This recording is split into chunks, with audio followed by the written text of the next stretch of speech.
How's it going, everybody? I hope you're having an awesome day. Today we're going to take a look at how you can get over 28,000 Capital Peak points from one raid if you can find the right bases.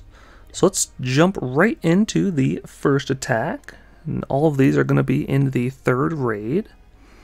First, we're going to start off with a Builder's Workshop. So here we can see this is a pretty standard Builder's Workshop, worth 8,140 points. However, it is a different layout, which is super awesome. We have this really picture perfect deployment zone on this left hand side, where you can just deploy all your troops right in a line, and then you can sprinkle in one ram wherever you think it's needed to try and help protect the super wizards as long as possible.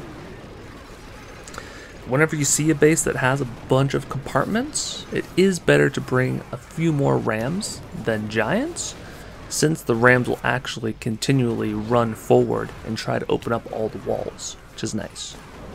Sometimes if all the walls are opened, the rams don't really have any idea where to go, so they start to go all kinds of crazy directions. So we got almost 50% of the base taken out on the first hit, which is pretty cool. So now we just have to worry about the last couple of defenses. This blast bow is almost down, so I realize this, and I'm going to send in one giant, and then I believe the rest of the army is going to come in from this sort of bottom right hand side. And we're going to try and create a few different groups. So we got one on the far left, one in the middle and they're sort of converging now.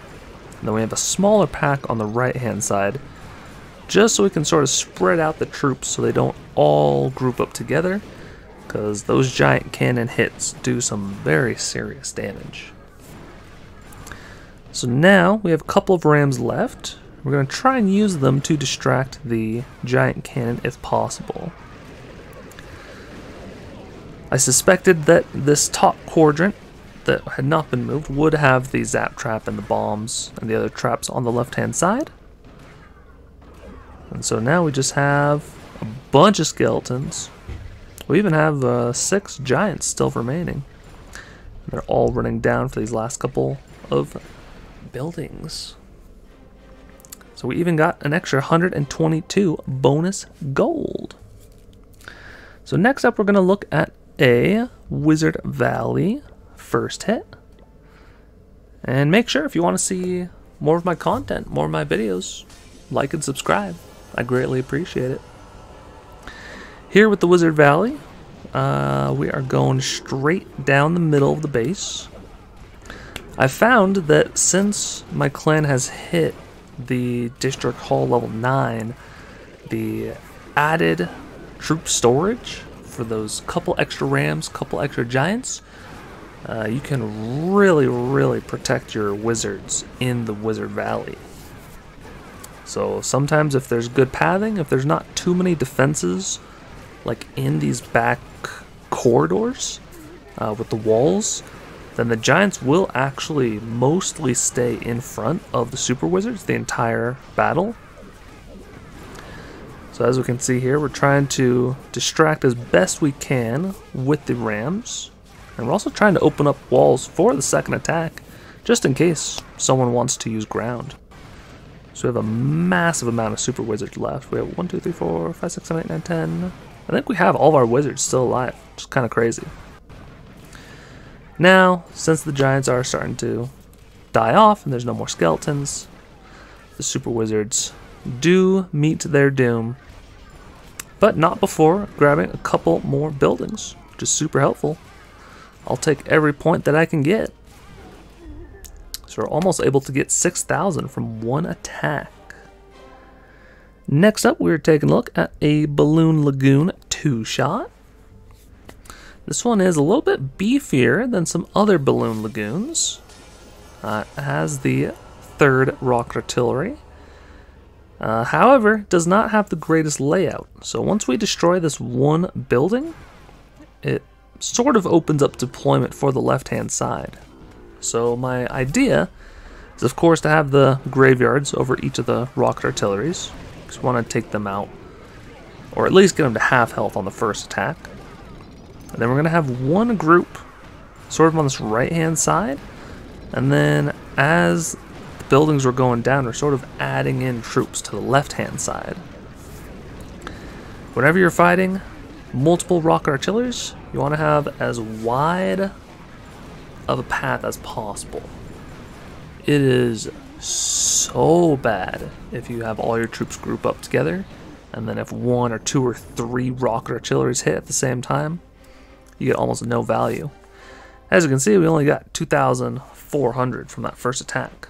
So, gonna have to be a pretty big second attack. Brought in 1 barbarian to help sort of clean up on the right hand side. But now we have the power of the 3 extra graveyards. And each of the, well, not each, but these 2 rocket artilleries are about half. And then we have a nice setup where we can do sort of 2 big groups. One on the right hand side to finish off the island portion, or not the island, but the peninsula portion of the base. Then we have the rest of the army to come in from the left flank of the base. So as you can see, within a matter of seconds, the entire base is gone. That is the power of having a good strategy and knowing which way your troops are going to path. We even get 127 bonus gold. So last up, we are going to take a look at a Golem Quarry cleanup. This one I was a little hesitant about because these graveyards from one of my other clanmates were not over some of the key defenses. However, we have the 1-pack archers we used to take out the super low rocket artillery. And then we do technically have our 3 graveyards over the big defenses.